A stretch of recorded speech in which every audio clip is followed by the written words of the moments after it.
নমস্কাৰ আপোনালোকক সকলোকে স্বাগতম জনাইছো কেএসকে এডুকেয়াৰ চেনেলটোলৈ লাষ্ট ইয়াৰ অনুষ্ঠিত হোৱা এডিআৰইৰ কুৱেশ্যন পেপাৰখন আমি ডিসকাস কৰিম এডিআৰইৰ কুৱেশ্যন পেপাৰৰ অফিচিয়েল কুৱেশ্যন পেপাৰৰ আমি মেথছৰ সেকশনখিনি ডিসকাস কৰিম লাষ্ট টাইম আমি পেপাৰ 3 খন ডিসকাস কৰিছিলো আজি আমি পেপাৰ 4 ডিসকাস কৰিম পেপাৰ 3 যেতিয়া আমি ডিসকাস কৰিছিলো মেথছৰ সেকশনখিনি তাতে কিছুমান কুৱেশ্যন ৰৈ গৈছিলে আজি সেইগিটা কুৱেশ্যনো ইয়াতে একেলগে ইনক্লুড কৰি দিছো অফিচিয়েল পেপাৰ হয় ইয়াতে কোনো ধৰণৰ মডিফাই কৰা হোৱা নাই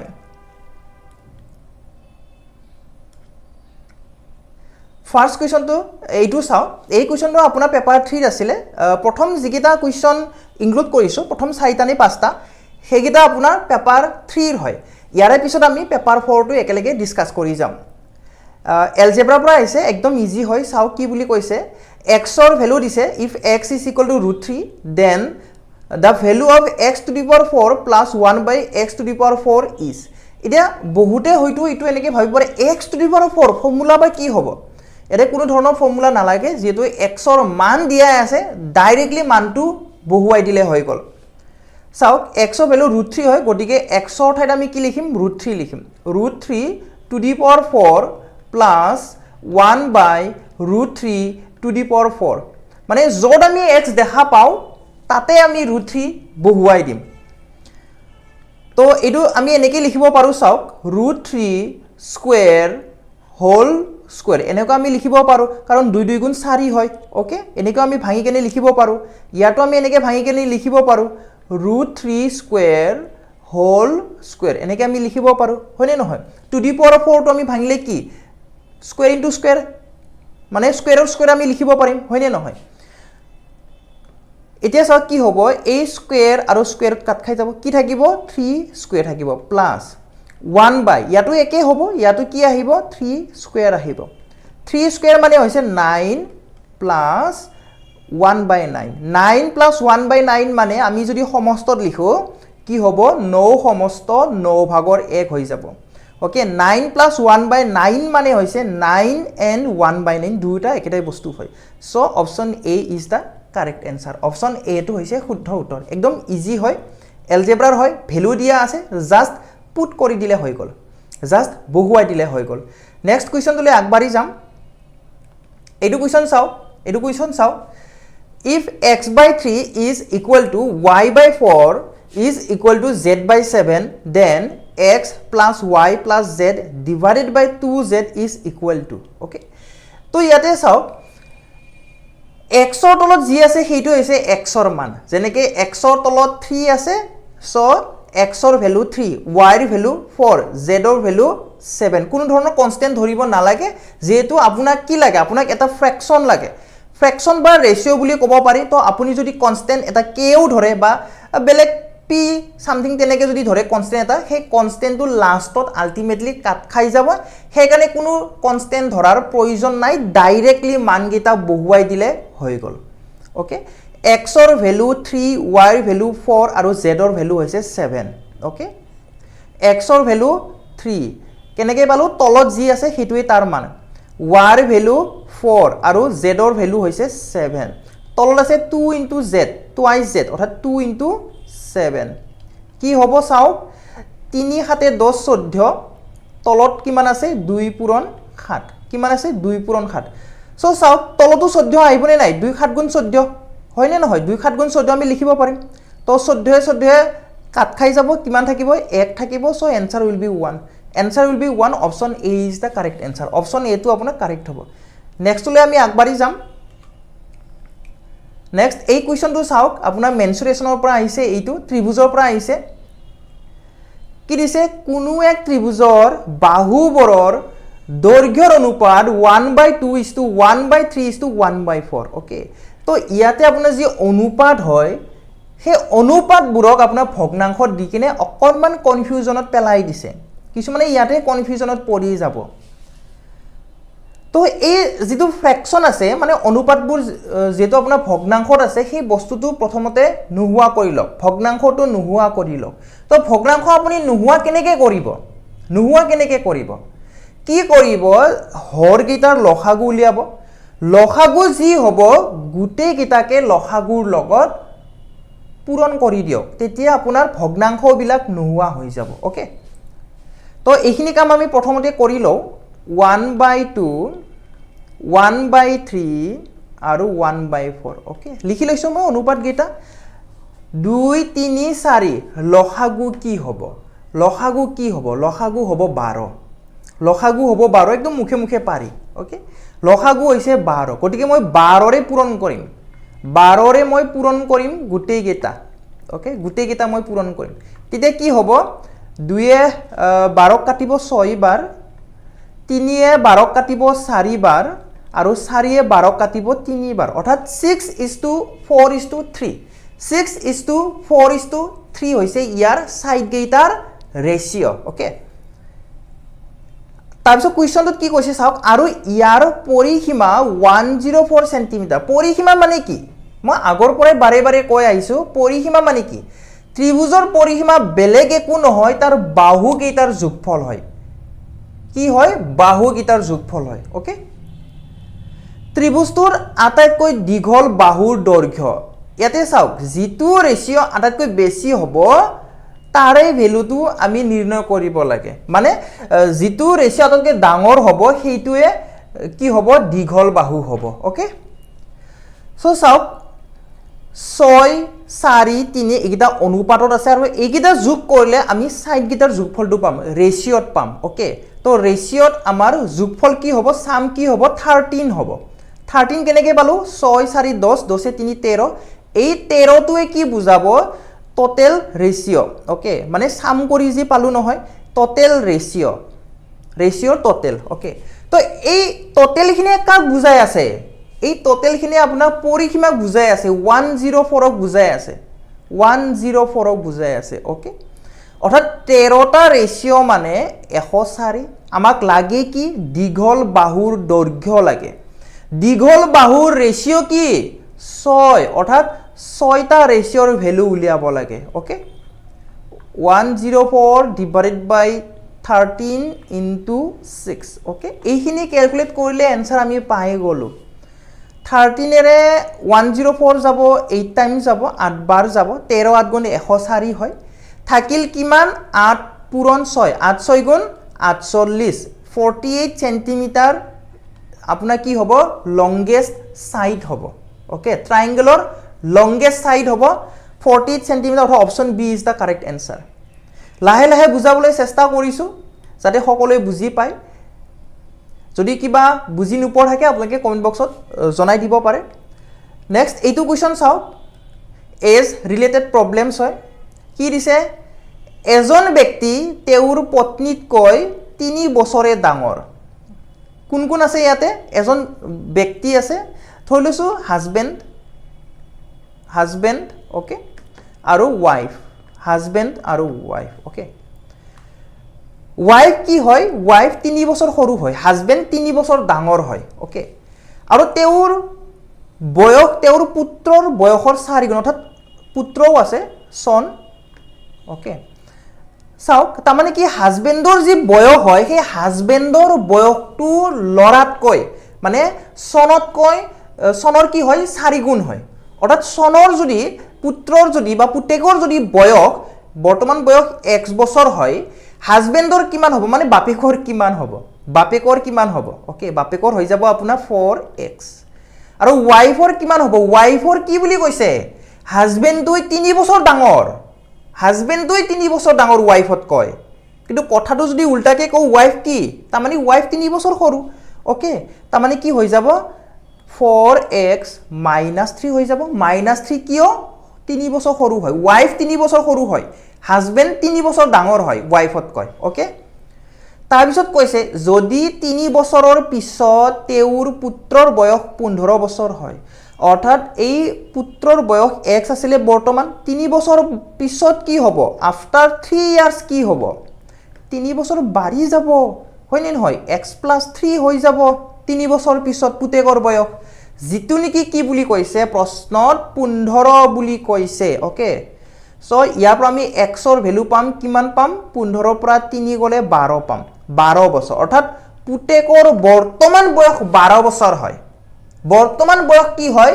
12 বছৰ হয় আমাক খুদিছে কি তেওঁৰ পত্নীৰ বৰ্তমান বয়স ৱাইফৰ সুধিছে অৰ্থাৎ 4x - 3 ৰ ভ্যালু আমি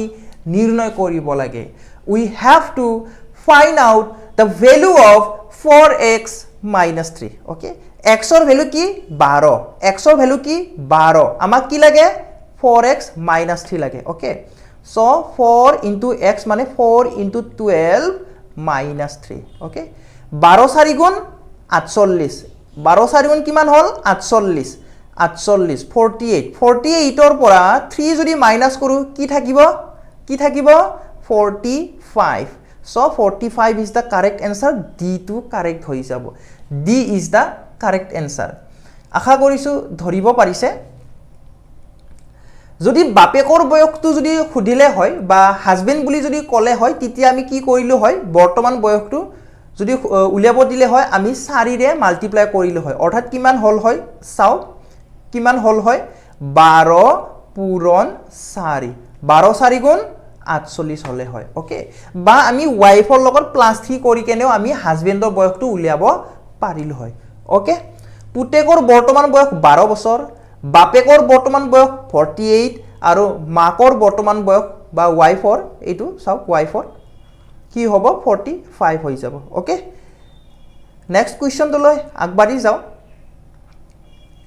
নেক্সট এইটো কোৱেশ্চন চাও পাৰ্সেন্টেজৰ হয় ধুনিয়া কোৱেশ্চন হয় ইজি হয় যদি a ৰ 20% ৰ মান b হয় অৰ্থাৎ b ৰ ভ্যালু কি হয় b ৰ ভ্যালু কেনেকে পায় a ৰ 20% ললে অৰ্থাৎ 20% of a যদি লোৱা যায় তেতিয়া আমি b পাও ওকে b পাও a আমি নাজানো ক্যালকুলেশন ইজি হোৱাৰ কাৰণে সুবিধা হোৱাৰ কাৰণে মই a ৰ ভ্যালু 100 বুলি ধৰি লম 100 বুলি ধৰি ললে আপোনাৰ পাৰ্সেন্টেজৰ ক্ষেত্ৰত ক্যালকুলেশন বহুত ইজি হৈ যায় ওকে সো কি হৈ যাব চাও 20% of 100 মানে কি 100 ৰ 20% মানে বেলেগ একো নহয় 20 এ হয় ওকে b ৰ ভ্যালু কি পালো b ৰ ভ্যালু আমি 20 পালো ওকে এতিয়া চাও b% of 20 is the same as এতিয়া আমি যদি 20 ৰ b% লও b% of 20 যদি লও তেতিয়া হলে এই তলৰ কোনটোৰ সমান হ'ব সেইটো আমি উলিয়াব লাগে ওকে b মানে অলৰেডি পাইছো আমি 20 বুলি ওকে সো কি হৈ যাব 20% of 20 হৈ যাব ওকে 20% of 20 মানে কিমান হয় চাও ধুনিয়া কয় 0 কাটি দিলো অফ মানে কি হয় পূৰণ হয় মাল্টিপ্লিকেশন হয় 2 into 2 4 হৈ যাব ওকে 2 into 2 কি হৈ যাব 4 হৈ যাব ওকে তো এতিয়া চাও এই তলৰ কোনটো 4 হয় তলৰ কোনটোৰ পৰা আমি 4 পাম a ৰ ভ্যালু আমি 100 বুলি ধৰিছিলো গটিকে 100 ৰ 4% মানে 4 হয় অৰ্থাৎ অপচন এ টো কাৰেক্ট হয় 100 ৰ যদি 4% লোৱা যায় তেতিয়া 4 এ পায় ওকে সো b% of 20 অৰ্থাৎ 20% of 20 কিহৰ সমান হ'ব a ৰ 4% ৰ সমান হ'ব অপচন এ টো কারেক্ট হৈ যাব option A is the correct answer next লৈ আগবাঢ়ি যাম টাইম এন্ড ডিসটেন্সৰ পৰা আহিছে এইটো কোৱেশ্চন ট্ৰেইনৰ কোৱেশ্চন হয় অসমৰ বিভিন্ন ধৰণৰ পৰীক্ষাত আহিয়ে থাকে ট্ৰেইনৰ লগত ৰিলেটেড কোৱেশ্চন কি বুলি কৈছে চাও two trains of 20 meter and 100 meter long are running parallel at the rate of 20 meter per second and 22 meter per second এটা চাও কোৱেশ্চনটো একদম ইজি দিছে আমাক কিয় ইজি বুলি কৈছো ইয়াতে কোনো ধৰণৰ কনভাৰ্জন নাই কোনো ধৰণৰ আপুনি কনভাৰ্জন কৰিবলগীয়াই নাই মিটাৰ পাৰ সেকেন্ড দি দিছে ওকে সো ডাইৰেক্টলি आंसर বিলাক উলাই আহিব ওকে চাও এইখন এখন ট্ৰেইন হয় ওকে সাপোজ ধৰিছো ই এইফালে গৈ আছে আৰু এখন ট্ৰেইন হয় আৰু ইও এইফালে গৈ আছে যেটো সেম ডাইৰেকশন বুলি ইয়াতে কৈ দিছে ওকে সেম ডাইৰেকশন বুলি কৈয়ে দিছে কোৱেশ্চনটো কমপ্লিট পঢ়ি লও how much time will they take to cross each other if the trains are running along the same direction বুলি কৈ দিছে এইখন ট্ৰেইন আপোনাৰ 200 মিটাৰ হয় ধৰি লৈছো এইখন ট্ৰেইন 200 মিটাৰ হয় আৰু এইখন হৈছে 100 মিটাৰ আৰু এই প্ৰথম ট্ৰেইনখনৰ স্পীড কিমান দিছে 20 মিটাৰ পাৰ সেকেন্ড দিছে আৰু সেকেন্ডখনৰ কি দিছে 22 মিটাৰ পাৰ সেকেন্ড দিছে ওকে তো ইয়াৰ পৰা আমি কি কৰিম ৰিলেটিভ স্পীড আৰু ৰিলেটিভ ডিসটেন্স খিনি প্ৰথমতে নিৰ্ণয় কৰি লম ওকে সো ৰিলেটিভ স্পীড কি হ'ব আপোনাৰ মাইনাস কৰিব লাগিব ডাঙৰৰ পৰা সৰুটো অৰ্থাৎ কি হৈ যাব ৰিলেটিভ স্পীড বুলি যদি কও ৰিলেটিভ স্পীড ওকে কি হৈ যাব 22 - 20 মানে 2 মিটাৰ পাৰ সেকেন্ড হৈ যাব কি হৈ যাব ৰিলেটিভ স্পীড আপোনাৰ 2 মিটাৰ পাৰ হৈ যাব ৰিলেটিভ ডিসটেন্স কিমান হৈ যাব আপোনাৰ প্লাস কৰক 200 + 100 300 হৈ যাব কি হৈ যাব 300 হৈ যাব ওকে সো আমাক কি উলিয়াব দিছে টাইম উলিয়াব দিছে সো টাইম কি হৈ যাব টাইম মানে কি টাইম কি হৈ যাব আপোনাৰ যেটো ৰিলেটিভ ডিসটেন্স আছে সেই ৰিলেটিভ ডিসটেন্সটো আমি ৰিলেটিভ স্পীড দেৰে যদি হৰণ কৰো তেতিয়া আমি টাইম খিনি পাই যাম ওকে কাৰণ কি আছিলে স্পীড মানে কি আছিলে স্পীড মানে বেলেগ একো নহয় আপুনি কিমান সময়ত কিমানখিনি ডিসটেন্স ট্ৰেভেল কৰিছে সেইখিনি স্পীড হয় বা একক সময়ৰ অতিক্ৰম কৰা দূৰত্বই হৈছে আপোনাৰ কি হ'ব স্পীড হৈ যাব ওকে সো এতে কি কৰিব লাগিব আমি যিখিনি ডিসটেন্স পালো ৰিলেটিভ ডিসটেন্স পালো সেই ৰিলেটিভ ডিসটেন্স কিনে আপুনি ৰিলেটিভ স্পীডেৰে হৰণ কৰক ৰিলেটিভ ডিসটেন্স পাইছো 300 পাইছো আৰু স্পীড আছে 2 মিটাৰ অৰ্থাৎ 300 ডিভাইডেড বাই 2 হৈ যাব তাৰ মানে কিমান হ'ব 150 হৈ যাব 150 সেকেন্ড হৈ যাব সি টু কারেক্ট হৈ যাব C is the correct answer okay C is the correct answer next লৈ একবাৰি যাও নেক্সট মানে এবাৰ জিমাখিনি ডিসকাস কৰিলো এতিয়া এখিনি পেপাৰ 3 ৰৈ যোৱা কোৱেশ্চন আছিল এইবাৰ আমি পেপাৰ 4 ডিসকাস কৰিম পেপাৰ 4 ৰ কোৱেশ্চন খিনি ডিসকাস কৰিম আমি ফাৰ্স্ট কোৱেশ্চনটো কি দিছে চাও একদম ইজি হয় কিহৰ পৰা আহিছে এটো আপোনাৰ সাৰ্কেলৰ পৰা আহিছে A wheel can cover a distance of 22 kilometer in 1000 rounds অৰ্থাৎ চকাটোৱে যদি 1000 বাৰ যদি ঘূৰে এই চকাটো যদি 1000 টাইমছ ঘূৰে 1000 তেতিয়া ই কিমান ডিসটেন্স কভাৰ কৰে বুলি কৈছে 22 কিলোমিটাৰ ডিসটেন্স কভাৰ কৰে বুলি অলৰেডি কৈ দিছে চকাটোৰ ব্যাসাৰ্ধ হ'ব ৰেডিয়াস খুদিছে চকাটোৰ ৰেডিয়াস খুদিছে যেহেতু মিটাৰত আছে চাওক ইয়া যেহেতু মিটাৰত আছে সো আমি কিলোমিটাৰটো মিটাৰত লৈ যাম সো কিমান হৈ যাব 22000 মিটাৰ হৈ যাব কিলোমিটাৰটো কিহত লৈ গলো আমি মিটাৰত কনভাৰ্ট কৰি ললো ওকে এতিয়া চাওক এই চকাটোৱে একবাৰ ঘুৰুতে একবাৰ যেতিয়া ৰাউন্ড মাৰিব তেতিয়া কিমানখিনি ডিসটেন্স ই কভাৰ কৰিব কিমানখিনি ডিসটেন্স কভাৰ কৰিব জিমানখিনি ইয়াৰ সাৰ্কামফাৰেন্স হয় জিমানখিনি ইয়াৰ সাৰ্কামফাৰেন্স হয় জিমানখিনি ইয়াৰ পৰিধি হয় হিমানখিনি ডিসটেন্স ই কভাৰ কৰিব ওকে সো টুৱাইস পাই r হ'ব কি হ'ব টুৱাইস পাই r হ'ব এবাৰত ওকে এবাৰত টুৱাইস পাই r মিটাৰ ডিসটেন্স ই কভাৰ কৰিব যেহেতু 1000 বাৰ ঘূৰিছে সো আমি মাল্টিপ্লাই কৰিম 1000 এৰে ওকে একবাৰ ঘূৰিলে টুৱাইস পাই r তো 1000 বাৰত কিমান 1000 ওকে সো ই কিমান হৈ যাব ই আপোনাৰ 22000 মিটাৰৰ ইকুৱেল হৈ যাব ওকে কিমানৰ 22000 মিটাৰৰ ইকুৱেল হৈ যাব ওকে সো তিনটা 0 ইফালে তিনটা 0 কাটি দিলু ওকে r উলিয়াব লাগে r will be equal to কিমান হ'ব 22 divided by twice pi হ'ব ওকে pi ৰ ভ্যালু কিমান হয় pi ৰ ভ্যালু কিমান হয় 22/7 হয় 7 টো কত যাব এতিয়া ওপৰত যাব কত যাব ওপৰত যাব ওকে ওপৰত যাব 22 কাট খাই গল থাকিল 7/2 7/2 মানে কিমান হয় 3.5 হয় 3.5 meter is the correct answer d to আপোনাৰ কাৰেক্ট হৈ যাব d is the correct answer আশা কৰিছো ধৰিব পাৰিছে ভালদৰে শুনিব কথাবিলাক নিশ্চয় বুজি পাব যদি কিবা বুজি নোপোৱা থাকে আপোনালোকে কমেন্ট কৰি জনাব নেক্সট কোৱেশ্চন এইটো চাও এভাৰেজৰ হয় এই কোৱেশ্চনটো কি দিছে 10 গৰাকী শিক্ষক থকা এখন বিদ্যালয়ত এজন শিক্ষকে অৱসৰ গ্ৰহণ কৰে আৰু লগে লগে 25 বছৰ বয়সৰ আন এজন শিক্ষকে বিদ্যালয়ত যোগদান কৰে ওকে দহজন টিচাৰ থকা এটা স্কুলত এজন টিচাৰে ৰিটায়াৰমেণ্ট লৈছে ৰিটায়াৰ হৈছে এজন টিচাৰৰ লগে লগে কি হৈছে যে 25 বছৰৰ এজন নিউ টিচাৰ কি হৈছে মানে যোগদান কৰিছে চাওক কি হ'ব চাওক 10 জন আছিলে ওকে 10 জন আছিলে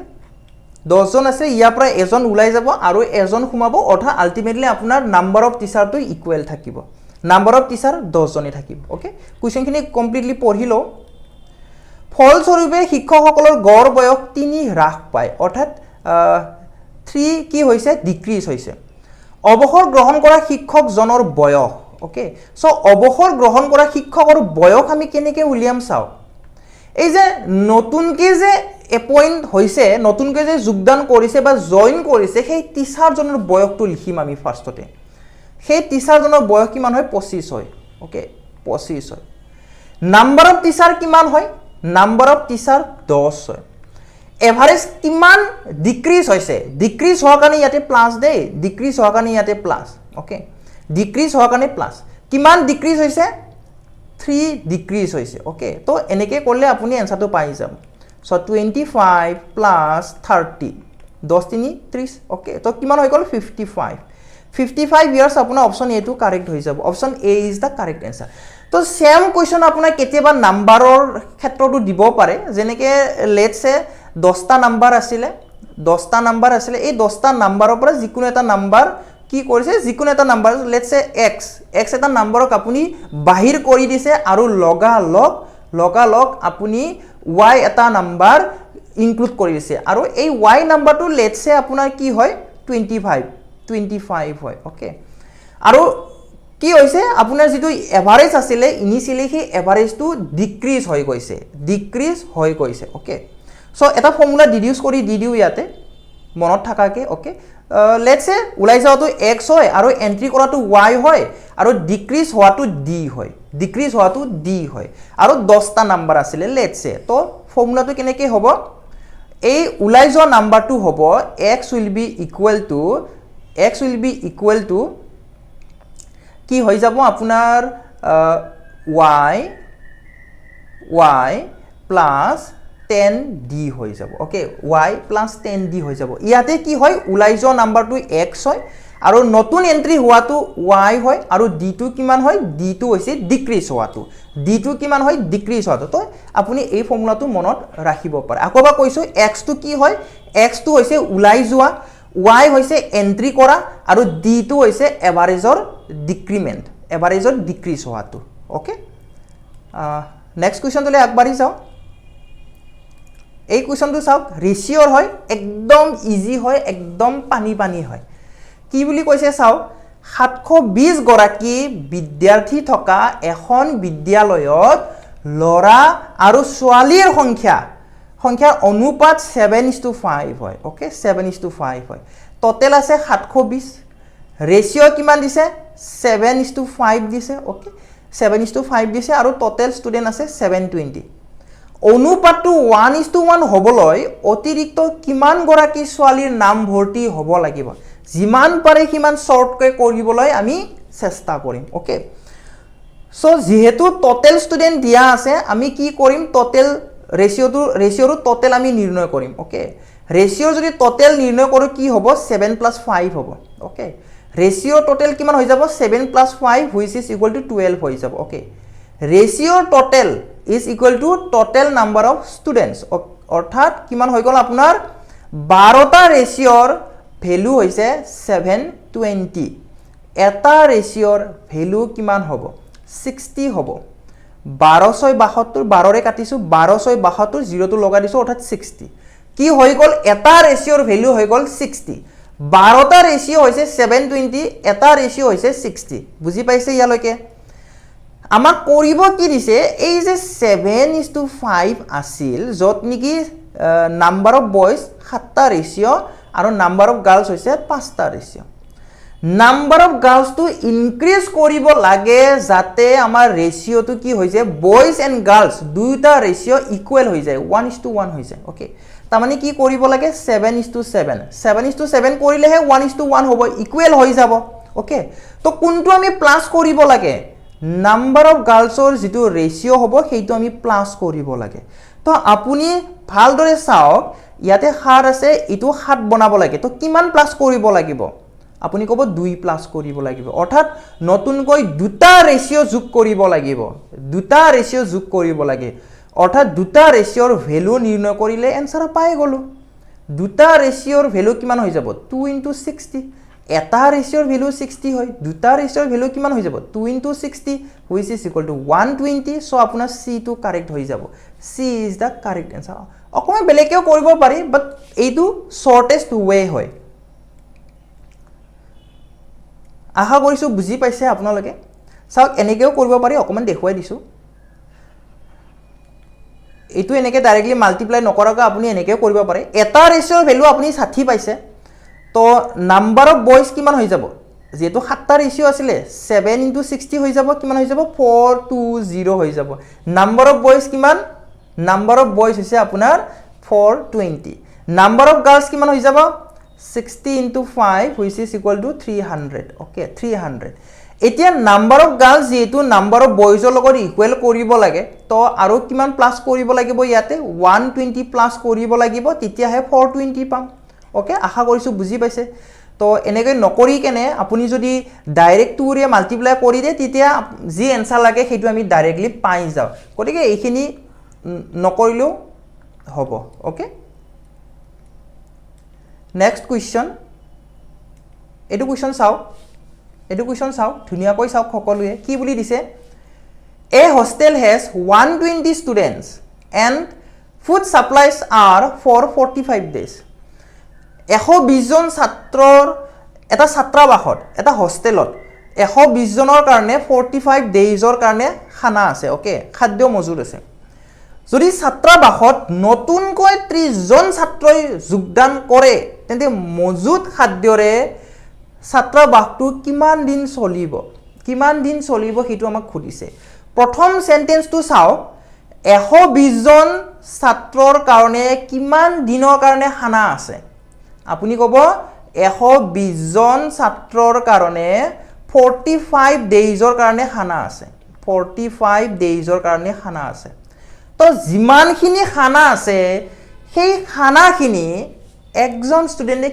কিমান দিন খাব একজন ষ্টুডেন্টে কিমান দিন খাব আপুনি ক'ব 45 * 120 ডেজ খাব ওকে বহুত দিন খাব পাৰিব যদি একজনে থাকে ওকে আমি উলিয়াব লাগে কিমান জনৰ কৈছে যে 120 জন আছিল আগৰ পৰাই আৰু 30 জন নতুনকে ষ্টুডেন্ট আহিছে তো টোটাল ষ্টুডেন্ট কিমান হ'ব 120 plus 30 it will be 150 okay it will be 150 150 জন হ'ব এতিয়া ষ্টুডেন্ট তো এই 150 জনে কিমান দিন খাব হেতু খুদিছে ওকে একজনে খাই 45 * 120 ডেজত সো একজনে ইমান দিনত খাই 150 জনে কিমানত খাব 150 ৰে হৰণ কৰি দিলে হৈ গল ওকে 00 কাটিলু 15 ৰে 45 কাটিম 15 3 গুণ 45 থাকিলে কিমান 3 পূৰণ 12 12 3 গুণ 37 দিন খাব ওকে 37 দিন 36 days B is the correct answer okay আমাক কোৱেশ্চন কি কৈছে যদি বুজিবলৈ অকমান টান পাইছে আপুনি কোৱেশ্চনটো অকমান ভালৰে পঢ়ক কৈছে যে 120 জন ষ্টুডেন্ট আছে 120 জন ষ্টুডেন্টে যিমানখিনি খানা আছে সেই খানাখিনি 45 ডেজ খায় আমি একজনৰ কাৰণে নিৰ্ণয় কৰিলো একজনে বহুত দিন খাব পাৰিব কিমান দিন খাব পাৰিব পূৰণ কৰি দিলে পন চাও 120 জন আছিল ষ্টুডেন্ট আৰু 30 জন আহিছে তো টোটাল ষ্টুডেন্ট কিমান হল 150 জন হল ওকে তো এই 150 জনে কিমান দিন খাব হেতু খুদিছে কিমান দিন খাব 36 days B to correct hobo next tule akbari jao next question etu question sao height and distance or hoy khub dhuniya question hoy aro khub easy hoy ekdom easy hoy ekdom basic hoy just iar karone apuni trigonometry janibo lagibo basic khini janibo lagibo ekdom complex oli jai lav nai iman complex or question nahe ohomot khub besi eta man ahibo pare sao ki dise 20 metre দীঘল এডাল জখলা এখন উলম্ব দেৱালত আউজাই থোৱা আছে এইখন দেৱাল হয় ওকে এইটো কি হয় মাটি হয় এইখিনি মাটি হয় এই তলৰখিনি মাটি হয় এইখন দেৱাল হয় আউজাই থোৱা আছে বুলি কৈছে এনেকৈ আউজাই থৈ দিছে এইখন কি হয় এইখন হৈছে আমাৰ জখলা এটো কি হয় জখলা হয় কিমান দীঘল বুলি কৈছে 20 মিটাৰ বুলি কৈছে ওকে জখলাডালে মাটিৰ হৈতে 30 ডিগ্ৰী কোণ কৰি আছে এই তলৰটো মাটি বুলি কৈছিলো সো এইটো কি হৈ যাব আপোনাৰ 30 ডিগ্ৰী হৈ যাব কিমান ডিগ্ৰী 30 ডিগ্ৰী হৈ যাব জখলাডালে দেৱালখনত স্পৰ্শ কৰা বিন্দুটোৰ উচ্চতা ইয়াতে টাচ কৰি আছে নে নাই ইয়াতে টাচ কৰি আছে তো ই মাটিৰ পৰা কিমান ওপৰত আছে হেতু কৰিছে অৰ্থাৎ ইয়াৰ হাইটটো কৰিছে এইখিনি ডিসটেন্সটো কৰিছে ওকে সো ভালদৰে চাব ইয়াতে আমি কি লম ইয়াতে আমি সাইন অনুপাতটো লৈ লম ওকে সাইন অনুপাতটো লম কিয় লম সাইন অনুপাতটো যেহেতু আমাৰ কি দিয়া আছে ইয়াতে চাও দীঘল বাহুডাল দিয়া আছে অতিভুজডাল দিয়া আছে হাইপোটেনুসডাল দিয়া আছে এংগল এটা দিয়া আছে আৰু এংগলৰ অপোজিট সাইডটো খুদিছে কাৰণে আমি সাইনটো লৈ লৈছো ওকে কাৰণ সাইন ৰেশিও যেতিয়া লোৱা যায় যিকোনো এটা এংগলৰ সাইন ৰেশিও যেতিয়া লোৱা যায় তেতিয়া কি ল'ব লাগে সাইড কিটা কি ল'ব লাগে অপোজিট এংগলৰ অপোজিট সাইড ল'ব লাগে যেটো এংগল লৈছে সেই এংগলৰ অপোজিট সাইডটো ল'ব লাগে আৰু হাইপোটেনুসটো ল'ব লাগে এই বেসিক কথাখিনি আপুনি মনত ৰাখি থৈ দিও ওকে সাইন মানে কি সাইন মানে বেলেগ একো নহয় যি এংগলটো ল'ব সেই এংগলৰ অপোজিট সাইড ডিভাইডেড বাই হাইপোটেনুস ওকে তো এই কোৱেশ্চনৰ কাৰণে আমাৰ থিটাৰ ভ্যালু কিমান হৈ যাব 30 ডিগ্ৰী হৈ যাব এতিয়া এই এংগলৰ অপোজিট সাইড কি একো নাই উলিয়াব লাগে x ধৰি লৈছো সেই কাৰণে ওকে x উলিয়াব লাগে হাইপোটেনুস কিমান 20 এতিয়া sin 30 ডিগ্ৰী মানে কিমান হয় 1/2 হয় sin 30 ডিগ্ৰীৰ ভ্যালু কিমান হয় 1/2 হয় আপুনি মনত ৰাখিব লাগিব আপুনি মুখস্থ এটো কৰিব পাৰে ওকে মনত ৰাখিব পাৰে sin 30 sin 45 sin 60 sin 90 cos 0 cos 30 cos 45 cos 60 cos 90 আপুনি মনত ৰাখিব লাগিব ওকে ভ্যালু কিটা মনত ৰাখিব লাগিব ক্লাস 10 ৰ হয় ক্লাস 10 ৰ বুকৰ পৰা দিছে এটো ওকে তো ইয়াৰ পৰা আমি x ৰ ভ্যালু কি পাম x will be equal to 20 divided by 2 অৰ্থাৎ কিমান হৈ যাব 10 হৈ যাব 10 মিটাৰ অপচন এ আছে option A is the correct answer option A is the correct answer next question তলে আগবাঢ়ি যাও নেক্সট এইটো কোৱেশ্চন চাও ৰেশিওৰ হয় খুব ধুনিয়া হয় ৰেশিওৰ হয় একদম ইজি হয় ভালৰে চাও কোৱেশ্চনটো শ্যাম নামৰ এজন লৰাই 1 টকা আৰু 50 পইচাৰ কিছুমান মুদ্ৰা 2:3 অনুপাত মুঠ 35 টকা খাসি থৈছিল ওকে চাওক 1 টকা আৰু কি 50 পইচা ওকে কি ৰেশিওত আছে 2:3 ৰেশিওত আছে অৰ্থাৎ আমি ধৰি লম টুৱাইস x আৰু 3x ৰেশিওত আছে ওকে মুঠ কিমান টকা মুঠ 35 টকা কিমান টকা 35 টকা ওকে সো কি হ'ব 1 এক টকে তো যেহেতু আপোনাৰ টুৱাইস এক্সট্ৰা আছে তো কিমান হৈ যাব 2x * 1 টুৱাইস x ভ্যালুটো আমি নিৰ্ণয় কৰিম ঠিক একেদৰে 50 পইচাটো যেহেতু আপোনাৰ 3x আছে অৰ্থাৎ কিমান হৈ যাব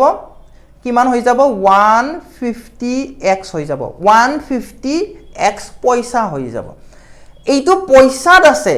কিহত আছে পইচাত আছে সো আপুনি যদি 150 পইচাক যদি আপুনি টকাত কনভার্ট কৰে কি হ'ব 150 পইচাত কিমান টকা আপুনি কব 1.5 টকা অৰ্থাৎ 1.5 rupees ওকে 1.5 rupees জিৰোটো দিব পাৰে নিদিলেও কথা নাই ওকে 1.5 rupees তো যেহেতু এইফালে আমাৰ চাও এই বস্তুটো আমাৰ যেহেতু ৰুপিসত আছে তো এইটো আমি ৰুপিসত লিখিম তো সেই কাৰণে মই কি লিখিম 150 নিলিখি কেনে 1.5 লিখিম মই কি কৈছো চাওক মই কি কৈছো যে 150 পইচাত কিমান টকা হয় 1.5 টকা হয় ওকে সো সেই কাৰণে 1.5x লিখিছো তো দুইটা যোগ কৰক কিমান পাম 3.5x পাম which is equal to 35 তো ইয়াৰ পৰা x ৰ ভ্যালু নিৰ্ণয় কৰক x will be equal to কিমান হৈ যাব 35 divided by 3.5 হৰণ কৰিলে আমি পাম 10 হৰণ কৰিলে 10 পাম ওকে x ৰ ভ্যালু কি হৈ গল 10 হৈ গল ইয়াতে উলিয়াব কি দিছে 3x ৰ ভ্যালু উলিয়াবলৈ দিছে 3x ৰ ভ্যালু উলিয়াব দিছে অৰ্থাৎ কি হৈ যাব 3 * 10 which is equal to 30 30 হৈ যাব ইয়াৰে आंसर C টো কারেক্ট হ'ব এটা শর্ট ট্রিক আছে সেই শর্ট ট্রিকটো আপোনাক কেতিয়াবা কামত নিদিয়ে কিন্তু এই কোৱেশ্চনটো কামত দিব সেইকাৰণে মই একেলগে কৈ দিম এটা শৰ্ট ট্ৰিক আছে কেতিয়াবা কামত নিদিয়ে কেতিয়া কামত নিদিয়ে একেলগে মই দেখুৱাই দিম ওকে এই কোৱেশ্চনত কিন্তু কামত দিয়ে ওকে চাও উলিয়াব কাৰ দিছে 50 পইচাৰ মুদ্ৰাৰ সংখ্যাটো উলিয়াবলৈ দিছে ওকে 50 পইচাৰ মুদ্ৰাৰ যেটো ৰেশিও হয় সেই ৰেশিওটো কিমানটা আছে কিটো চাও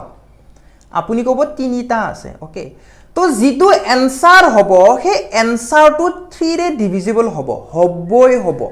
3 ৰে ডিভিজিবল হ'বই হ'ব आंसरটো যেটো आंसर উলাই আহিব সেইটো 3 ৰে ডিভিজিবল হ'ব এতিয়া আমি 3 ৰে কোনটো ডিভিজিবল হয় সেইটো চাম যেনেকে চাও 20 3 ৰে ডিভিজিবল নেকি নহয় অপচন এ ক্যান্সেল 25 নহয় ক্যান্সেল 35 নহয় ক্যান্সেল এটা अवेलेबल অপচন আছে যেটো নেকি 3 ৰে अवेलेबल হয় 3 ৰে ডিভিজিবল হয় ওকে সো সি টু কাৰেক্ট आंसर হৈ যাব আশা কৰিছো ধৰিব পাৰিছে শৰ্ট ট্ৰিকটো কি বুলি কৈছো কাৰ লাগে হিটো চাব কাৰ লাগে 50 পইচাৰ লাগে 50 পইচাৰ ৰেশিও কেইটা আছে ৰেশিওটো চাও আপুনি কব তিনিটা আছে ওকে সো 50 পইচাৰ জিমানটা নাম্বাৰ আছে সেইটো 3 ৰে ডিভিজিবল হ'ব ওকে সো আমি 3 ৰে ডিভিজিবল কোনটো অপচন 3 ৰে ডিভিজিবল হয় সেইটো চাম C2 হয় সো C2 কারেক্ট आंसर হৈ যাব ওকে কেতিয়াবা আপোনাক এই শর্ট ট্রিকটো কামত নোহোৱা কৰি দিয়ে কেনেকে নোহোৱা কৰি দিয়ে ইয়াতে দুটা অপচন আপোনাৰ ডিভিজিবল হোৱা দি দিব পাৰে তো তেনে ক্ষেত্ৰত আপুনি এনেকৈ উলিয়াব লাগিব ওকে বাট এইটো কোৱেশ্চনত দিয়া নাই কেতিয়াবা নিদিয়ে কেতিয়াবা দিয়ে ওকে নেক্সট তুলে আমি আগবাঢ়ি যাম এই কোৱেশ্চনটো চাওক পাই চিত্ৰৰ পৰা আহিছে একদম ইজি হয় টান বুলি নাভাবিব একদম ইজি হয় ওকে আমাক পাই চাৰ্ট এটা দিছে এই পাই চাৰ্টৰ বিভিন্ন ক্যাটাগৰী দি থৈ দিয়া আছে বেলেগ ক্যাটাগৰী দি থৈ দিয়া আছে আৰু সেইবিলাকৰ এটা ধৰক ইউনিট বুলি কলো মই ইউনিট কিছুমান দি থৈ দিয়া আছে ওকে মানে এক্সপেন্ডিচাৰটো দি থৈ দিয়া আছে লাখত দি থৈ দিয়া আছে হেতু ইউনিট বুলি ভাবিলে কোনো আপুনি কৰিব পাৰে একো প্ৰবলেম নাই ওকে সো সেই এক্সপেন্ডিচাৰটো চাওক এইবিলাকত দিয়া আছে যেনেকে ট্যাক্সত ধৰক 450 লাখ এইচআৰ আপোনাৰ 500 লাখ এনেকে ধৰক যিমান বিলা খৰচা সেইবিলাক ইয়াতে দি থৈ দিছে ওকে এটোটা কি হয় সার্কেল হয় আমাক খুদিছে এঙ্গেলত খুদিছে কিহত এঙ্গেলত সো আপুনি এই টোটাল সাৰ্কেলৰ এঙ্গেল কি বুলি জানে কিমান বুলি জানে আপুনি 360 ডিগ্ৰী বুলি জানে ওকে ভিতৰত এইবিলাক লাখত দিয়ে কৌটিত দিয়ে যতে নিদি দি থাকক আমাৰ যেটো এঙ্গেল হ'ব এই টোটাল এঙ্গেলটো অলৱেজ 360 ডিগ্ৰী হ'ব অলৱেজ 360 ডিগ্ৰী হ'ব বাকি যি দিয়ে দি থাকক ওকে ভিতৰত যি দিয়ে দি থাকক আমাৰ অলৱেজ কি হ'ব 360 ডিগ্ৰী হ'ব গুটে গিতা সো আমি কি কৰিম আমি এই ভ্যালু বিলাক প্লাস কৰিম টোটালটো উলিয়াম কাৰণ টোটালটো 360 ডিগ্ৰী হয়নে না টোটাল আমি নিৰ্ণয় কৰিম সো টোটাল কিমান হ'ব যোগ কৰক গুটি কেইটা যোগ কৰক কিমান হ'ব তো চাওক এই 50 আৰু এই 450 500 হ'ব ওকে এইটো আৰু এই টেক্সটো মিলি কিনে 500 প্লাস 500 1000 হ'ব ওকে বাকি থাকিলে 150 plus 250 400 plus 400 800 plus 200 1000 plus 1000 total হ'ব 2000 ওকে টোটাল হ'ব 2000 অৰ্থাৎ এই 2000 ৰ যেটো এঙ্গেল হ'ব it will be 360 degree okay 360 degree আমাক লাগে কার আমাক উলিয়াব দিছে টেক্স সেগমেন্টৰ সো টেক্সত কিমান দিছে 450 সো অৰ্থাৎ 450 মানে কিমান ডিগ্ৰী হেতু আমি উলিয়াব লাগে ওকে হেতু আমি উলিয়াব লাগে সো কি হৈ যাব 360 divided by 2000 into 45 হৈ যাব 45 নহয় 450 হৈ যাব ওকে 0 কাটিলো এটো 0 কাটি দিলো তলত আছে 20 ওকে 5 ৰে কাটি দিও 5 9 গুণ 45 আৰু 5 4 গুণ 20 4 ৰে আকৌ কাটিব পাৰিম 36 ক 9 টাইমছ যাব থাকিল কিমান 9 পূৰণ 9 9 into 9 81 ডিগ্ৰী হৈ যাব D2 কাৰেক্ট হৈ যাব D is the correct answer ইয়াতে যেনেকৈ টেক্সৰ উলিয়াবলৈ দিছে ঠিক তেনেদৰে যদি ইলেক্ট্ৰিচিটিৰ যদি উলিয়াব দিলে হয় তেতিয়া কি কৰিলে হয় ইয়াতে 450 থাকে আমি 250 লিখিম ইয়াতে 250 আমি মাল্টিপ্লাই কৰি দিম ওকে তো আপুনি কমেন্ট বক্সত জনাই দিবচোন ইলেক্ট্ৰিচিটিৰ কাৰণে এংগল কিমান হ'ব ট্ৰেইনিংৰ কাৰণে এংগল কিমান হ'ব ট্ৰেভেলৰ কাৰণে এংগল কিমান হ'ব আৰু আউটসোৰ্সিংৰ কাৰণে এংগল কিমান হ'ব এই গুটেইবিলাক আপুনি এবাৰ উলিয়াই চাব উলিয়াই চাই কেনে কোনটো এংগল কিমান পাইছে ধুনিয়াকৈ কমেন্ট বক্সত জনাই দিব আমি নেক্সটলৈ আগবাঢ়ি যাম নেক্সট এইটো কোৱেশ্চন চাও এইটো কেতিয়াবা ৰিজনিংতো ধৰিব পাৰে ওকে বাট আমি এইটো সিম্পলিফিকেশন বুলিয়ে ধৰি লম ওকে যদি হৰণে যোগে বিয়োগ বিয়োগে পূৰণ আৰু পূৰণে হৰণ প্ৰক্ৰিয়া বুজায় তেন্তে ইমানৰ মান হৈছে ওকে এইটো সিম্পলিফিকেশন বুলি আমি ক'ব পাৰিম ইট ইজ জাস্ট এই কোৱেশ্চনত যিকিটা সাইন দিয়া আছে এই সাইন গিটা কি হৈ যাব বেলেগ বেলেগ হৈ যাব আমাক কৈ দিছে যেহেতু তো সেইকাৰণে বেলেগ বেলেগ হৈ যাব যত হৰণ আপুনি দেখা পাব তাত আপুনি যোগ দি কিনে কৰিব লাগিব যত যোগ আপুনি দেখা পাব তাত আপুনি বিয়োগ দি কিনে কৰিব লাগিব ওকে তো এবাৰ লিখি লৈছো বাৰু ভ্যালু গিটা 80 হৰণ 12 পূৰণ 4 বিয়োগ 5 ওকে 18 হৰণৰ ঠাইত কি দিব দিছে যোগ দিব দিছে হৰণে যোগ অৰ্থাৎ হৰণৰ ঠাইত যোগ দিম 12 পূৰণে কি হৰণ বুজায় পূৰণে হৰণ সো এই পূৰণৰ ঠাইত আমি লিখিম হৰণ ওকে 4 বিয়োগে কি বুজায় বিয়োগ মানে মাল্টিপ্লিকেশন বুলি কৈছে বিয়োগ মানে কি পূৰণ সো বিয়োগৰ ঠাইত আমি পূৰণ লিখিম ওকে বিয়োগৰ ঠাইত আমি কি লিখিম আমি পূৰণ লিখিম ওকে সো এতিয়া এইখিনি কৰো আমি সো বটমাছ ৰুলটো এপ্লাই কৰি দিও হৰণটো আহিব প্ৰথমতে 4 এ 12 কাটিব 3 বাৰ তাৰ পিছত পূৰণ আহিব 3 5 15 3 5 15 ওকে তো কিমান হৈ গল 18 + 15 হৈ যাব 33 অপশন ডি টো আপোনাৰ কাৰেক্ট হৈ যাব option D is the correct answer next লৈ একবাৰই যাম আমি নেক্সট এইটো কোৱেশ্চন চাও পাৰ্সেন্টেজৰ হয় একদম ইজি হয় পাৰ্সেন্টেজৰ হয় একদম ইজি হয় কোনো দুটা সংখ্যা কোনো তৃতীয় সংখ্যাতকৈ ক্ৰমে 20% আৰু 50% ডাঙৰ হয় ওকে 50% ডাঙৰ হয় সংখ্যা দুটাৰ অনুপাত হৈছে সংখ্যা দুটা অনুপাত লাগে লেটস সে a আৰু b দুটা সংখ্যা হয় আৰু এই দুটা সংখ্যা লেটস সে c এটা সংখ্যাতকৈ কি হয় 20% আৰু 50% ডাঙৰ হয় ওকে লেটস সে এইটো যদি আপোনাৰ 100 যদি হৈ যায় c টো যদি 100 হৈ যায় তেতিয়া হলে a টো কিমান হ'ব 20% আৰু বেছি হ'ব অৰ্থাৎ 120 হৈ যাব 120 কৰ পৰা আহিছে বুজি পাইছে নে 120 কৰ পৰা আহিছে বুজি পাইছে নে ইয়াতে কৈছে যে দুটা নাম্বাৰ a আৰু b ধৰি লৈছো a আৰু b এ বেলেগ এটা নাম্বাৰ c কয় 20% আৰু 50% 50% বেছি বুলি কৈছে ওকে আমি ধৰি লৈছো c টো আমি নাজানো না থাৰ্ডটো আমি নাজানো না সেইকাৰণে আমি 100 বুলি ধৰি লৈছো ওকে 100 হোৱা কাৰণে 100 আৰু 20% বেছি হলে কি হৈ যাব 120 হৈ যাব ওকে 100 50% যদি বেছি হৈ যায় কিমান হৈ যাব 150 হৈ যাব ধৰিব পাৰিছে নে 100 টো থাকিবই তাৰে লগতে 20% বেছি হ'ব তাৰে লগতে 50% বেছি হ'ব হেতু কাৰণে 120 আৰু 150 হৈ গল ওকে আমাক উলিয়াব দিছে a / b অৰ্থাৎ 120 / 150 আমি উলিয়াব লাগে বুজি পাইছে 120 আৰু 150 কেনেকে আহিছে বুজি পাইছে c কয় c টো থাৰ্ড এটা নাম্বাৰ এই c কয় a 20% বেছি হয় ওকে b 50% বেছি হয় ওকে তো এৰ ক্ষেত্ৰত কি হৈ যাব 100 + 20 কাৰণ 100 ৰ 20% মানে 20 হয় হেতু কাৰণে 100 + 20 120 হল b ৰ কাৰণে কি হৈ যাব 100 + 50% 100 ৰ 50% মানে 50 হয় সো 100 + 50 150 হয় ওকে ধৰিব পাৰিছে একো প্ৰবলেম হোৱা নাই তো এতিয়া লিষ্ট ফৰ্মত লৈ যাওক এনসাৰটো পাই যাম ওকে তো 0 0 কাটি দিলো তেতিয়া 12 * 15 হ'ব ইয়াক আমি 3 ৰে কাটিব পাৰিম 3 4 12 আৰু 3 5 15 অৰ্থাৎ 4:5 হ'ব c টো কারেক্ট হৈ যাব c is the correct answer next লৈ আগবাঢ়ি যাও নেক্সট এইটো কোৱেশ্চন চাও সিম্পল ইন্টাৰেস্টৰ হয় একদম ইজি হয় ওকে একদম ইজি হয় বেসিকখিনি শিকক একদম ইজি লাগিব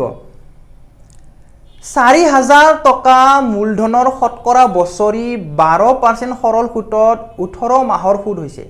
ইয়াতে চাওক ইয়াতে বছৰি দিছে ইয়াতে কি দিছে মাহ দিছে তো 18 মাহত কিমান বছৰ সেইটো নিৰ্ণয় কৰিব লাগে প্ৰথমতে মইতো শিকাই দিছিলো আপোনালোকক হয়নে সো 18 মাহক আমি যদি 12 ৰে হৰণ কৰো তেতিয়া আমি বছৰত পাম ওকে সো আমি 6 ৰে কাটিব পাৰিম 6 3 18 আৰু 6 2 12 অৰ্থাৎ 3/2 ইয়াৰ্স হ'ব একদম ভাঙি পাতি দেখুৱাই দিছো দুই ভাগত 3 বছৰ হ'ব ওকে বা 1.5 ইয়াৰ্স বুলি আপুনি লিখিব পাৰে ওকে সিম্পল ইন্টারেস্ট উলিয়াবলৈ দিছে সিম্পল ইন্টারেস্ট মানে কি বুলি কৈছিলো মই PR% T ওকে নহলে আপুনি PR/T/100 আপুনি ইউজ কৰিব পাৰে ওকে যত P মানে হৈছে মূলধন R হৈছে সুতৰ হাৰ আৰু T হৈছে সময় ওকে P হৈছে ইয়াতে আমাৰ 4000 হয় ওকে R কিমান হয় R হৈছে 12% আৰু T হৈছে 3/2 years 3/2 years okay তলৰ 100 আছে ইয়া তো 100 টো মই দি দিম এইটো ফৰ্মুলা ইউজ কৰিছো ওকে দুটা একে হয় 0 0 0 0 কাটি দিলো এটা কাটাকাটি কৰক আৰু এনসাৰে পাম হয়নে নহয় দুইৰে আমি 12 কাটো 6 বাৰ যাব তো থাকিল কিমান 40 * 6 * 3 থাকিলে ওকে সো 3 4 12 3 4 12 12 72 অর্থাৎ 720 rupees will be the correct answer B2 correct হৈ যাব B is the correct answer আশা কৰিছো ধৰিব পাৰিছে একদম সিম্পল হয় একদম সিম্পল হয় কোৱেশ্চন বিলাক চাও কোনটো টপিকৰ পৰা আহিছে সেইটো আপুনি বেছিকৈ ফোকাস কৰিব এনেকৈ নহয় যে এই কোৱেশ্চনটোকে ফোকাস কৰিম এই কোৱেশ্চনটোকে মুখস্থ কৰি থৈ দিম তেনেকুৱা নহয় এই কোৱেশ্চনটো কৰ পৰা দিছে সিম্পল ইন্টাৰেস্টৰ পৰা দিছে তো সিম্পল ইন্টাৰেস্ট ভাল দৰে চাও কম্পাউণ্ড ইন্টাৰেস্ট ভাল দৰে চাও যেটো টপিকৰ পৰা কোৱেশ্চন বিলাক আহিছে সেই টপিক বিলাক ধুনিয়াকৈ ক্লিয়াৰ কৰি দিয়ক একদম ইজি লাগিব এক্সামত নেক্সট লৈ আইছো নেক্সট কোৱেশ্চন লৈ আইছো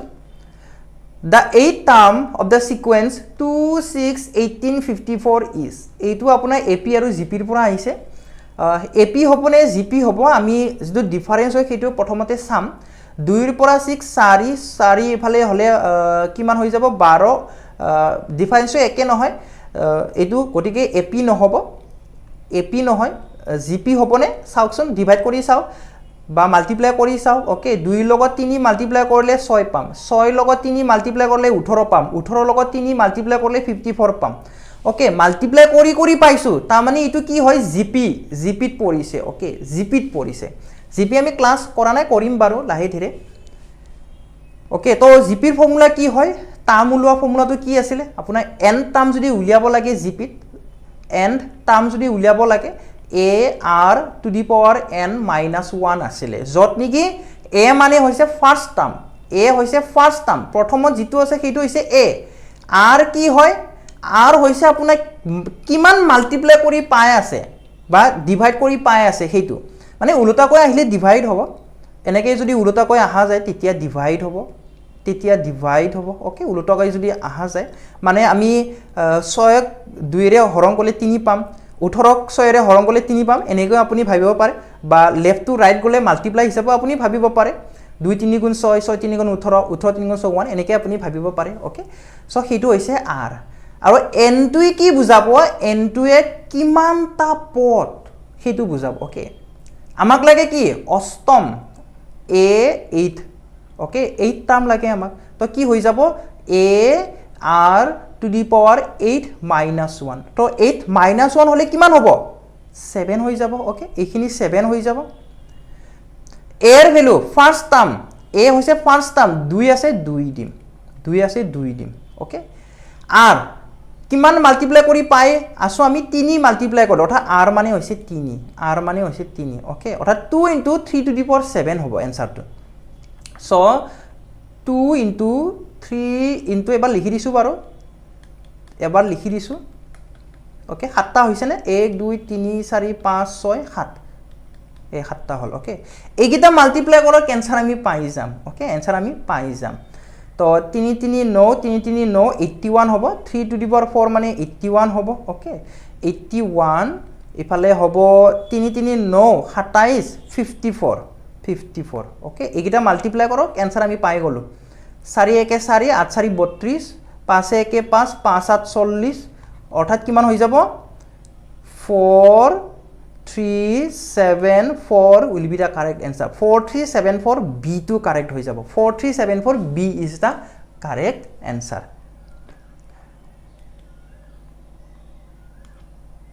next আৰু নাই ইমানখিনিয়ে আছিল পেপাৰত তো আশা কৰিছো আপোনালোকে কিবা নহয় কিবা এটা শিকিবলৈ পালে যদি সেশনটো চাই ভাল পালে তেতিয়ালে লাইক কৰিব যদি কিবা ডাউট থাকে কমেন্ট কৰি জনাব আৰু সেশনটো যিমান পাৰে কিমান শেয়াৰ কৰি দিব আৰু যদি নতুনকৈ আছে সাবস্ক্ৰাইব কৰি লৈ কেনে বেল আইকনটো প্ৰেছ কৰি দিব ওকে সাবস্ক্ৰাইব কৰি লৈ লব তেতিয়াহে আপোনালোকে নটিফিকেশন বিলাক পাই থাকিব আৰু ক্লাস কেতিয়া কি হ'ব আপডেটস বিলাকৰ কাৰণে আপোনালোকে KSK এডুকেৰ যেটো টেলিগ্ৰাম চেনেল আছে তাতে জয়েন হৈ লব আৰু PDF বিলাকৰ কাৰণে KSK এডুকেৰ এন্ড্ৰইড এপটো ডাউনলোড কৰি